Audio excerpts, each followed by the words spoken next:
Vamos então abrir as nossas Bíblias no livro de Atos. Atos, capítulo 13, dos versículos 1 a 4. Atos, capítulo 13, 1 a 4. Amém? Podemos ler? Havia na igreja de Antioquia profetas e mestres, Barnabé, Simeão, por sobrenome Níger, Lúcio de Cirene, Manaém, Colasso de Herodes, o tetrarca, e Saulo. E servindo eles ao Senhor e jejuando, disse o Espírito Santo: Separai-me agora, Barnabé e Saulo, para a obra que eu os tenho chamado. Então, jejuando e orando, e impondo sobre eles as mãos, os despediram. Enviados, pois, pelo Espírito Santo, desceram a Seleuca e dali navegaram para Chipre. Vamos orar, queridos. Senhor Deus, essa é a tua palavra é lâmpada para os nossos pés, é luz para o nosso caminho. Pai, é palavra que revela, que clareia, que dá discernimento, que dá entendimento, que traz decisões, ó Deus, direções. E nessa manhã nós oramos, Senhor, para que essa palavra, Pai, ela seja genuína em nossos corações. E ela realmente, Pai, faça, ó Deus, o que aprouve ao Senhor. Em nome de Jesus oramos e agradecemos a Ti, ó Deus. Então, queridos, esse texto, ele me toca muito, porque foi numa manhã de domingo, a igreja local onde eu estava congregando em 1993, que Deus me chamou para a obra missionária. Eu me converti em 1991 e em 1993, 2 anos depois, eu já estava bem envolvida nos ministérios de evangelismo. Eu me converti na Igreja Batista Bet Shalom, a nossa saudosa irmã Esmeralda, né? Muitos aqui devem conhecê-la, que foi fundadora dessa igreja. E naquela manhã, queridos, teve um grupo do Peru que foi dar testemunho. Aliás, não foi manhã, não, foi à noite o culto.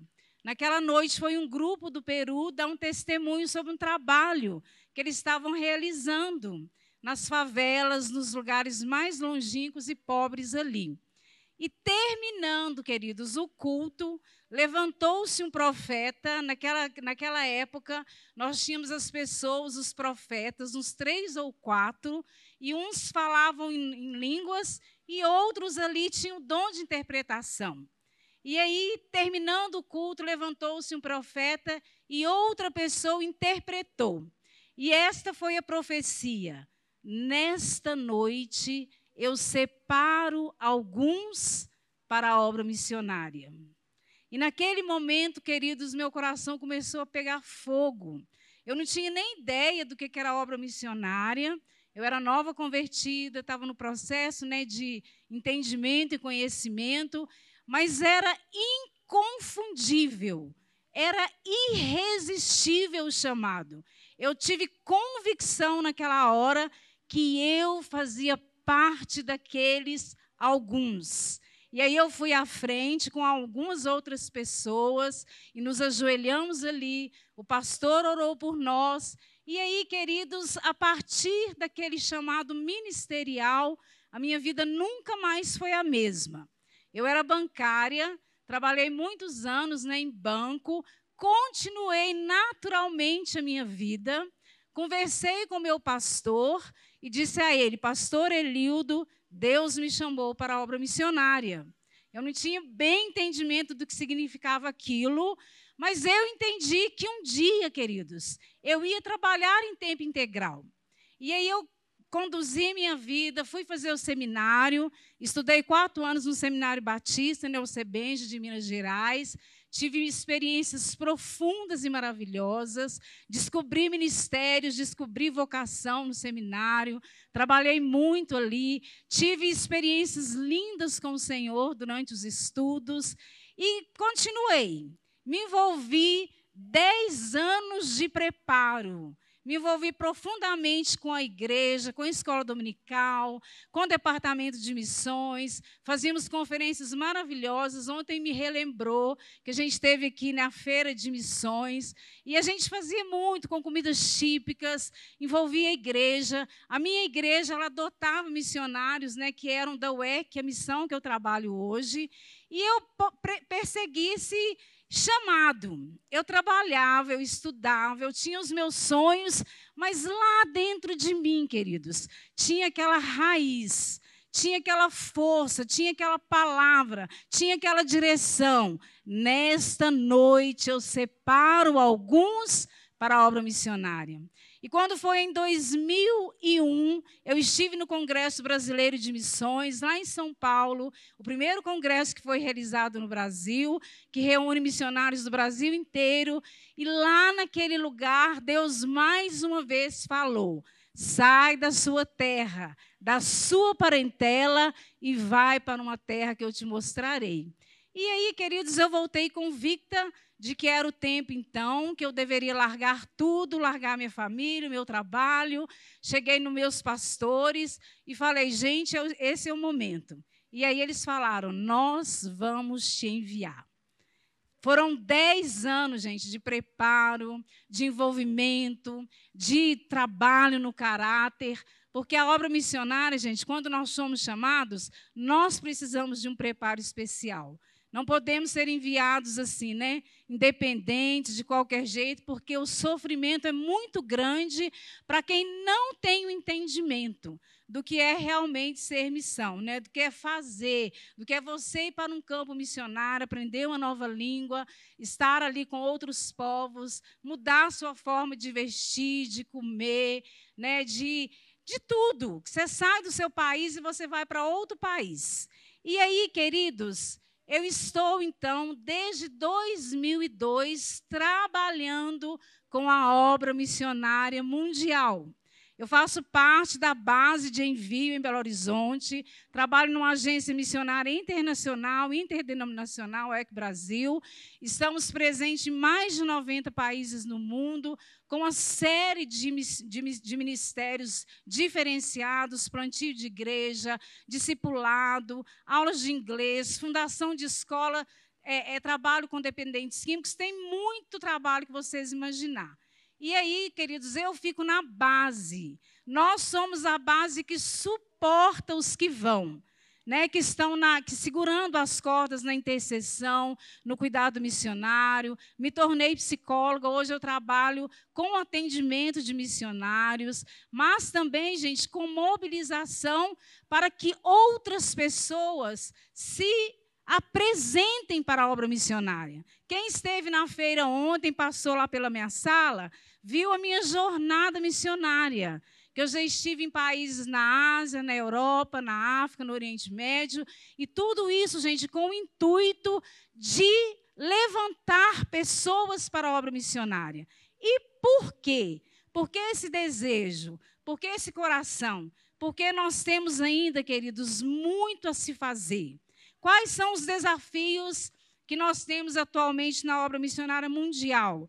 As maiores necessidades: plantio de igrejas, formação de liderança e tradução das escrituras.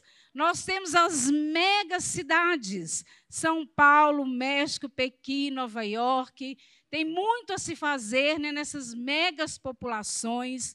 Nós temos também, queridos, as minorias, os povos minoritários. Por exemplo, no Brasil, nós temos os quilombolas, temos os indígenas, temos os ciganos, temos os ribeirinhos.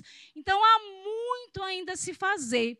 Nós temos um movimento que eu creio que Deus quem está fazendo, que é um movimento de migração e imigração. Então, pessoas saindo dos seus países, vindo para o Brasil, né, de uma cidade para outra, de um estado para outro, e isso dá-nos uma oportunidade de nós pregarmos para pessoas de diferentes nações. Então, Deus ele faz esse movimento e são milhões de pessoas. Né? Nós temos comunidade chinesa em São Paulo, nós temos, né, muitas pessoas vindo da Venezuela, por exemplo. Então, queridos, nós temos aí um movimento de Deus dos povos, que eles vão indo de uma nação a outra e nós temos essa oportunidade de ministrar.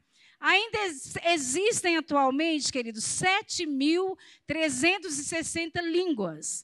Dessas, 1.892 ainda são carentes de tradução. Então, o trabalho de tradução da Bíblia, queridos, é o mais difícil, porque é um trabalho lento, né? Um trabalho que, às vezes, o missionário ele tem que chegar lá numa tribo indígena e criar o alfabeto, que nem isso, às vezes, a tribo não tem. Então, nós temos aí esse trabalho a se fazer. E nós temos ainda, queridos, os povos menos evangelizados do mundo. Então, nós temos o bloco na América Latina, no Brasil, o povo árabe, nós temos o bloco indiano, nós temos um bloco tibetano, né? Nós temos vários povos caucasianos na Rússia, na China. E, em resumo, queridos, nós ainda temos também os povos super perseguidos, tem os povos de perseguição severa, né, que são os povos menos alcançados, e nós temos ainda, queridos, 2 bilhões de pessoas que ainda não tiveram oportunidade de ouvir o Evangelho. Foi muito lindo aqui na ceia, quando a Raike falou, todos foram servidos. Não, essas pessoas aqui, queridos, elas não foram servidas. E nós todos temos um chamado do Senhor. Qual que é o chamado para a sua igreja? Nós todos, queridos, somos chamados e convocados a amar a Deus, a amar ao próximo, a fazer discípulos. Esse é o nosso propósito e nossa missão. Todos nós somos chamados a dar as nossas vidas para o Senhor, com a nossa profissão, as nossas forças, a nossa competência, a nossa carreira, a nossa inteligência, as nossas finanças, as nossas famílias. É isso que o Senhor espera da sua igreja. É na trajetória da nossa vida, do nosso ordinário, que a presença extraordinária de Deus está dentro de nós, e está conosco e vai nos impulsionando a servi-lo. Porém, queridos, nós somos um reino de luz, um reino que desceu do céu para iluminar o reino das trevas, que é o reino do mundo. Então, nós somos um reino de luz dentro de um reino das trevas. E quem faz o papel de iluminar é a igreja. E como que nós vamos iluminar? Como que nós vamos ser sal e luz neste mundo?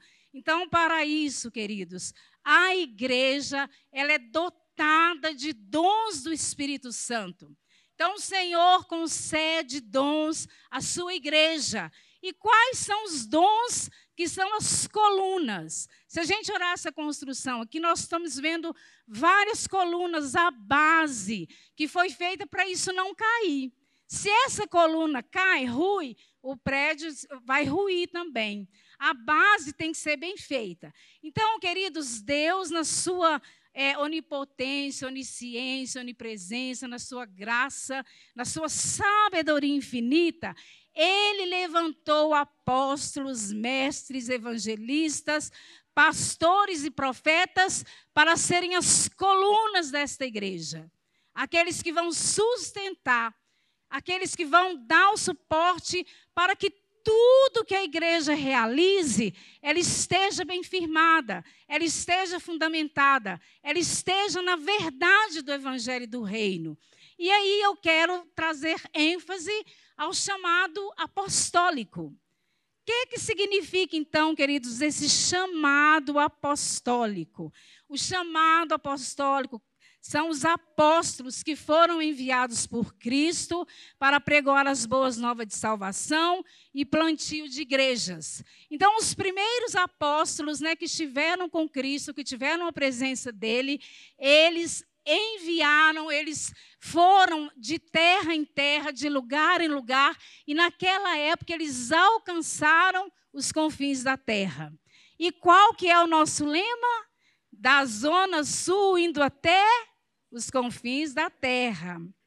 Então, queridos, os apóstolos, o que aconteceu com a igreja? Ela foi fundada em Jerusalém. Eles estavam ali, né, no conforto da Jerusalém, da sua cidade, pregando para os judeus. Só que a visão do Senhor, a mente do Senhor é para o mundo inteiro. Nada menos que o universo inteiro é alvo do amor de Deus. Então, o que Deus faz? Deus separa Paulo, Saulo e Barnabé, e eles vão então, queridos, para as terras longínquas. E eles vão levar o evangelho aos gentios, que ainda não havia, né, o evangelho eles ainda não haviam ouvido, não sabiam quem era Jesus. Então, esse texto que nós lemos, eles nos mostram a igreja em Jerusalém, a igreja em Antioquia, enviando os missionários, né, separando. Nesta manhã, o Senhor separa alguns para a obra missionária. O Senhor, Ele quer, o Senhor, Ele tem esse desejo, o Senhor, Ele realmente continua separando pessoas. Enquanto Cristo não voltar, queridos, essa é a nossa obrigação. O que é que Paulo falou? Ai de mim se não pregar o evangelho. E aí, queridos, por que é necessário nós irmos a esses povos? Porque assim como o Brasil um dia não tinha nada do evangelho, e vieram europeus, vieram americanos. Quando nós estudamos a história, né, da igreja fundada no Brasil, assim como essas pessoas saíram, esses homens e mulheres vieram pregar o evangelho no Brasil, agora somos nós, a igreja brasileira. Uma igreja pungente, uma igreja rica, uma igreja abençoada, uma igreja grande. Nós agora iremos àqueles que ainda não ouviram. E esse é o desejo do Senhor. Toda a Bíblia, querida, está repleta desta visão integral. Desde o chamado de Abraão até Apocalipse. Quando Deus falou a Abraão, sai da sua terra e vai para uma terra que eu te mostrarei. Em Apocalipse está escrito que naquele grande dia, nós seremos povos de todas as tribos, línguas e nações. Então, queridos, o Senhor, Ele está movimentando o mundo inteiro. E agora é a nossa vez de servir. Né? No Salmo 96, 3 diz, anunciai entre as nações a sua glória e entre todos os povos as suas maravilhas. O Salmo 117, 1, louvai ao Senhor, vós todos os gentios, louvai todos os povos. Querido Salomão, quando ele consagrou aquele templo ao Senhor, ele fez uma oração maravilhosa. E ele falou que qualquer estrangeiro que entrasse naquele templo, que fosse abençoado pelo Senhor, que recebesse as graças do Senhor. E ele fala, ouve, Senhor do céu, a oração que se faz neste lugar. Então, Israel, gente, ele estava ali posto e ele era testemunho para os povos. E eles iam a Israel e eles ouviam do Senhor. Hoje a igreja está espalhada no mundo. E nós temos, então, que estar atentos, né, para esse movimento que a igreja saindo, a igreja indo, a igreja sendo enviada, a igreja sendo separada e pessoas indo e fazendo esse movimento de Deus. Como discernir esse chamado missionário?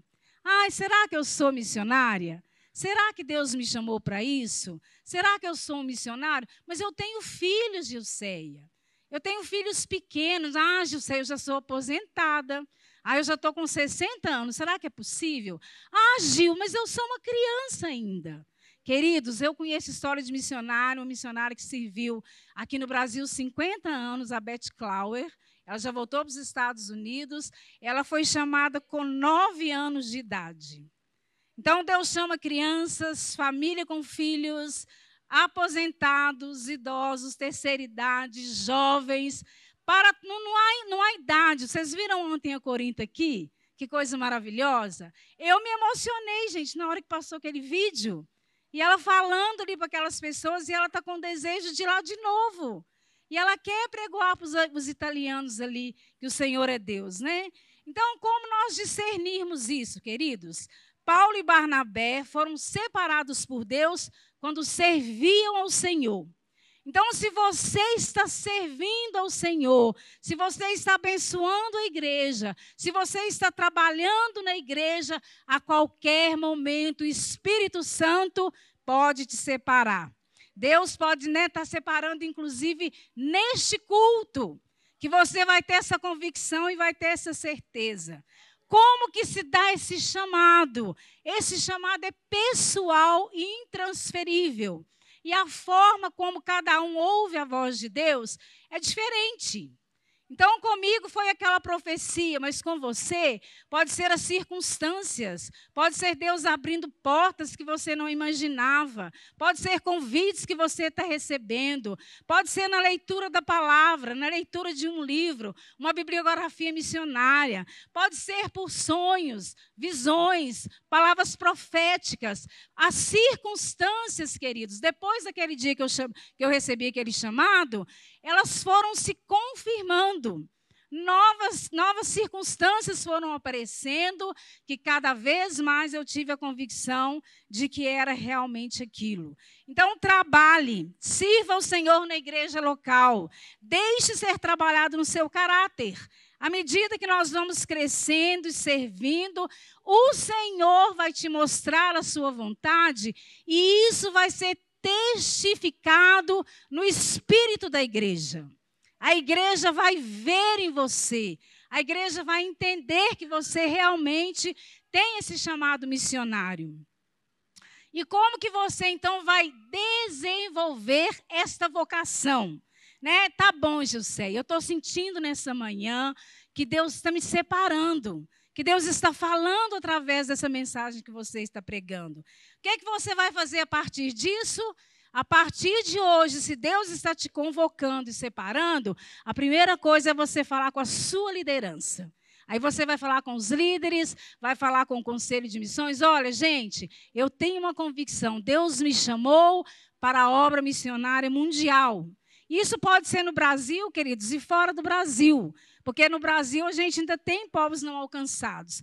Como que você vai desenvolver esse chamado? Então, envolvimento sério com os ministérios da igreja local, experiência em um trabalho secular. É muito importante a gente ter o trabalho secular, que nós também somos forjados no nosso caráter através desse trabalho. Estudos, se possível, formação superior. Há países que nós só podemos entrar através de uma profissão. Estudos missiológicos e teológicos. Queridos, como que a gente vai enviar uma pessoa para o mundo muçulmano se ela não tem uma boa formação teológica? E missiológica, queridos, porque é muito importante entender como se dá o processo de contextualização dentro de outro país. Eu estou atendendo uma pessoa agora que foi enviada com todo amor pelos seus líderes da sua igreja local, só que ela foi, gente, sem entendimento nenhum do que ela ia passar. E ela está realmente vivendo um grande choque cultural. Então, nós precisamos ser preparados. Então, você vai estudar, você vai entender culturas, você vai estudar sobre isso, você vai estudar a língua, vai entender sobre o povo. Aprendizado do inglês, porque é a língua que abre portas para o mundo. Né? Às vezes, o missionário ele quer ir, gente, sem saber inglês, e chega lá, ele fica perdido. Ele não vai poder se comunicar nem com os missionários que estão lá, nem no aeroporto, né? Pode passar muito aperto. Então, é muito importante o aprendizado do inglês. né, que abre as portas para nós. Se envolver seriamente missionários de evangelismo na igreja. Então, evangelismo com jovens, viagens de curto prazo.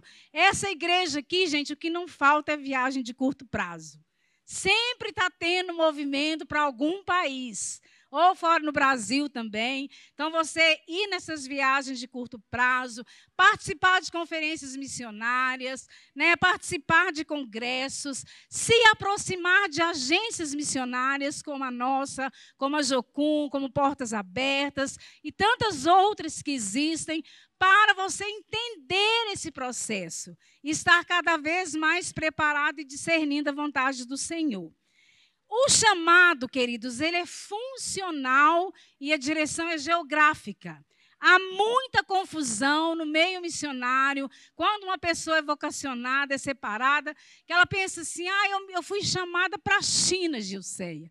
Não, ela foi chamada com um chamado apostólico, que é quando você sai do seu lugar, você vai evangelizar e você vai fazer um trabalho, uma obra fora do seu país.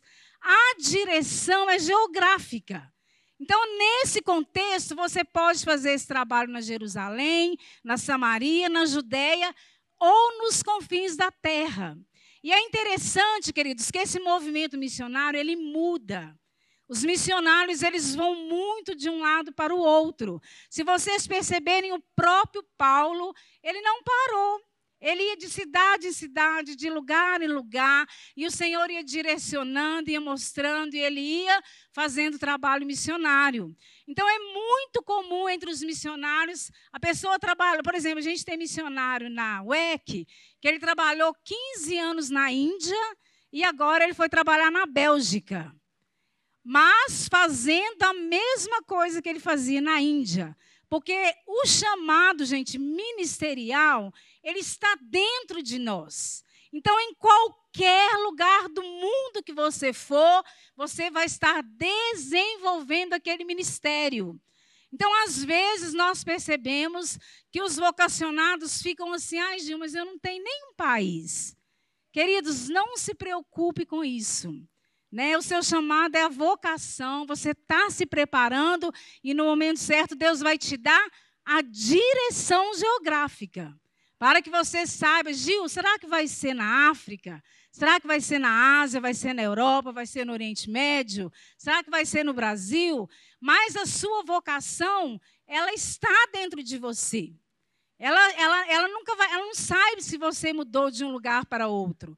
Eu posso dar o exemplo do Cezinha, que foi, né, para a África, fundou o Secore lá, fez um trabalho missionário. Agora eles estão um tempo no Brasil e imediatamente ele chegou, gente, começou os cultos à noite. Ele começou esse trabalho. Então, é um trabalho que está dentro dele, aonde ele está, aquilo vai pulsar. Né? Por exemplo, a Marileide, que trabalhou um tempo no Haiti, agora chegou no Brasil e foi para o Sergipe. Então, esse movimento missionário, mas a vocação, não se preocupe. Imagine se eu estou no campo missionário, queridos. Estou lá, por exemplo, em Guiné-Bissau, na África, e de repente eu sou acometida de uma doença. E aí eu preciso voltar. Aí, se eu voltei, eu não sou mais missionária? Aí, se eu voltei, eu não tenho mais condições de fazer o trabalho? Tenho. Eu vou fazer dentro dos meus limites. Agora, talvez, no Brasil. Então, não tem essa questão, né? Às vezes, porque tem pessoas que ficam assim, até traumatizadas, pensando assim, nossa, mas eu não tenho um país. Então, eu quero desmistificar isso aqui com vocês, né? Para que vocês tenham essa certeza. Nós estamos, então, queridos, fazendo esta obra, indo o tempo todo, e o Senhor vai nos direcionando. Uma outra coisa, queridos, não vá, seja enviado pela igreja local. Muitos querem ir independentes, sem prestar contas às lideranças. Paulo e Barnabé foram enviados pela igreja. Nós encontramos muitos missionários nos campos, queridos, que se aventuraram, que foram independentes. E eles sofrem. Chega lá no campo, gente, a gente sabe disso, porque nós temos muitas equipes. E esses missionários, eles ficam lá sozinhos, aí eles precisam se aproximar de quem está debaixo de uma igreja, de uma agência missionária. E ali eles precisam do nosso apoio, porque senão eles vão morrer. Muitas vezes, queridos, a igreja local envia, mas ela não sabe o que vai acontecer com esse missionário lá. O que ele vai passar, as dores. Nós temos um tempo de pelo menos 2 anos de choque profundo que o missionário passa quando ele chega em outro país. Graças a Deus, gente, eu quero agora elogiar o Conselho de Missões da comunidade, a estrutura que essa igreja já tem. Essa igreja é uma das poucas igrejas que já tem uma base enviadora. Então, qualquer um de vocês aqui que for enviado pela comunidade, vocês estarão debaixo da cobertura de uma base da CCZS. E essa base cuida, essa base ora, essa base visita, essa base está em contato direto com o missionário. Então, nós não podemos ir sem essa cobertura. Então, glória a Deus, né? Parabéns pela estrutura de base que a comunidade já tem e que é assim, é raro, gente, uma igreja ter essa base. Por isso também o auxílio das agências, que as agências elas podem receber os missionários, né, das igrejas locais que não têm esse know-how, que não têm essa base, e nós vamos todos juntos fazendo a obra do Senhor. Por que é importante ser enviado? Porque é sinal de autoridade. A igreja recebe a autoridade de Deus para enviar. A imposição de mãos é uma transferência de autoridade.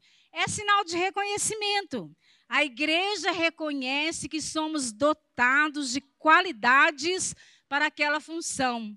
A igreja sabe que você tem condições, que você mostra no seu caráter, nas suas emoções, no seu físico, condições de ir para um lugar que ninguém iria. A igreja reconhece isso em você e ela diz, nós te enviamos. Por exemplo, quando a gente pensa no João e na Maria, né, para ir para aqueles lugares perigosos, mas nós temos uma convicção que eles devem ir. Inclusive, eles estão dispostos a morrer, se for pelo Senhor, se for esse o caso, né? Outra coisa, sinal de cumplicidade. Por mais distante que estejamos, nós permanecemos ligados à igreja local. A Marileide está lá no Sergipe, mas eu tenho certeza que ela sabe que a gente está orando, ela sabe que a oferta dela vai chegar, ela sabe, né, que há um corpo aqui de uma base missionária que está cuidando dela. Então, há uma cumplicidade entre nós, e essa cumplicidade envolve todo o cuidado. Cuidado missionário, cuidado das emoções, o cuidado financeiro, o cuidado em oração. Gente, esse trabalho, ele é um trabalho muito difícil. Ele é realmente desafiante, porque ele envolve muitas etapas nesse processo. E então, queridos, né, para a gente ir terminando, a igreja inteira tem uma vocação de amar ao Senhor sobre todas as coisas. Nós somos um reino de luz que descemos do céu e estamos iluminando o reino das trevas. Para que isso seja verdade, a igreja precisa crescer, desenvolver, né, estar apta para fazer o serviço que o Senhor a comissionou. E para isso Deus levanta apóstolos, profetas, mestres, evangelistas, pastores. Se não tiver pastor, gente, quem vai cuidar das ovelhas? Se não tiver o mestre, quem vai ensinar a palavra? Né? Os evangelistas que vão pregar, que vão falar com aquele coração maravilhoso da obra do Senhor, da salvação do Senhor. O profeta que traz aquela palavra de direção, de exortação, ou traz uma palavra de consolo para a igreja. E o apostolado, o chamado missionário, aqueles que vão plantar novas igrejas. Nós queremos avançar, somos chamados para avançar. E para isso precisamos ser bem preparados, precisamos ser bem enviados, precisamos discernir esse chamado missionário, que ele é pessoal e intransferível. Também a direção e a vocação, para a gente não confundir, né? Se você não for para a China, você não vai ficar triste, porque você está no Brasil. E para a gente ir finalizando, gente, quem gostaria de ir abrir caminhos? Quem sente o seu coração pulsando para ser um missionário? Às vezes, queridos, as pessoas pensam que ser missionário é você ser pobre, pé sujo, sozinho, para ir para um lugar pobre, um lugar horrível, eu não vou casar. Gente, o chamado missionário é o maior privilégio que uma pessoa pode experimentar. Porque Deus está dizendo a você, eu confio em você para que você pregue o evangelho não só no Brasil. Eu estou te dando autoridade, eu estou te dando dons, eu estou te capacitando para que você pregue o evangelho a outros povos. Você vai aprender línguas, você vai conhecer culturas, você vai estar no meio de milagres maravilhosos. Só os missionários experimentam milagres inexplicáveis. Quando ele está lá no campo sozinho e não tem dinheiro, e Deus de repente abre a porta e alguém chega lá com uma cesta enorme de alimentos para aquela pessoa. Porque ele orou e Deus ouviu. Porque o Brasil orou e Deus respondeu. E são muitos os milagres. E nós somos desafiados, queridos, a ir crescendo, a ir realmente dando tudo de nós para aqueles que nunca ouviram o evangelho. Quem deseja, queridos, ir aonde ninguém nunca foi? Quem deseja ser um bandeirante da fé? Quem deseja aprender novas línguas? Quem deseja ir a novas culturas? Quem quer ser desafiado nesta manhã para que o reino avance? Quem gostaria, né? Quem gostaria, queridos? O que te impede de obedecer ao chamado? Queridos, é muito importante. Todas as vezes que eu prego, sabe, eu estou na obra missionária, gente, desde 2002. E a gente vai em muitas igrejas, como eu estou ministrando aqui hoje. E sempre no final do culto, chega alguém chorando e falando assim, Gilceia, eu recebi há 20 anos atrás um chamado missionário. E eu me perdi. E eu fiz tantas coisas, Gilceia, e eu não obedeci. Queridos, Deus está chamando. Deus está marcando. Deus está separando. Deus está vocacionando pessoas. E se você está sendo marcado nesta manhã, não se apresse. Não fique desesperado. Você não precisa ir hoje, o tempo é do Senhor. E na hora certa, Ele vai te dar a orientação. O que acontece, queridos, quando chega o momento de nós sairmos para o campo, é uma inquietação enorme na nossa alma. Seu trabalho não faz mais sentido. Você não vê mais sentido de estar ali. Você pode ganhar rios de dinheiro, mas você não tem prazer, você não tem alegria, porque você não está cumprindo a ordem do Senhor. E o melhor lugar do mundo é estar onde o Senhor te encaminhou, onde o Senhor te mostrou, onde o Senhor te separou. Então, você vai ter sinais deste momento, né? Não fique afoito. Há muitos chamados, vocacionados que querem ir, nossa, não, vou largar tudo, e larga tudo. Não é assim. O Senhor, Ele vai fazendo todas as coisas e no tempo certo Ele vai te falar. Uma última pergunta. O que seria do Brasil se não fossem os missionários que vieram nos evangelizar? Vamos parar para pensar sobre isso? Deus chama jovens, crianças, adultos, casados, família com filhos. Temos famílias maravilhosas com filhos poliglotas, que aprenderam várias línguas porque estavam em vários campos, estudaram em escolas maravilhosas, porque Deus, queridos, Ele tem prazer em fazer isso. Porque se nós damos tudo de nós, Ele dá tudo dele. Então, você vai ser essa pessoa que vai receber tudo do Senhor. E Deus chama também, gente, agora a gente está com uma nova safra de aposentados. Porque agora está todo mundo lindo, igual eu estou aqui. E a gente pode ir, gente, até os 80 ainda dá para trabalhar para o Senhor. Né? Vamos ficar de pé. Vamos orar em nome de Jesus. O tema, chamados para avançar. Só há uma forma da gente avançar. São os vocacionados se posicionarem. Depois eu quero saber quem procurou a Raikle e o Marley. O Cezinho e o Lucas, que é o nosso conselho. Queridos, uma última palavra que o Senhor está dizendo. Não tenha medo. Não tenha medo. Muitas pessoas têm medo desse chamado.